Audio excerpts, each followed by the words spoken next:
করব? কি করব? তোমরা কিছু বুঝতে পারছো না? তোমরা কি করবা? বিয়ে বাড়িতে শালীরা কি করে জানো না নাকি? বিয়ে বাড়িতে শালীরা তো অনেক কিছুই করে। আমরা আপনার জন্য কি করতে পারি? সব যদি আমি বলে দিই তাহলে মজাটা থাকলো কোথায়? আমরা তো বুঝতে পারছি না, তাই না? আপনিই বলেন। এই ওরা বুঝতে পারছে না, তুই জোর করে বোঝাবি ওদেরকে? হ্যাঁ তাই তো বেআই সাহেব। কি দুলা ভাই বলেন না, আপনি কি চান আমাদের কাছে? তোমরা আমার জুতা চুরি করবা? তোমরা আমার জুতা চুরি করে তারপর আমার কাছে টাকা চাইবা, আমি তোমাদেরকে টাকা দিব?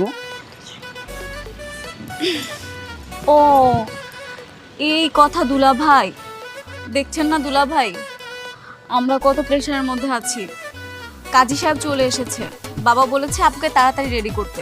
আমাদের কত প্ল্যান ছিল, তাড়াহুড়োর জন্য কিছুই করতে পারি। তাই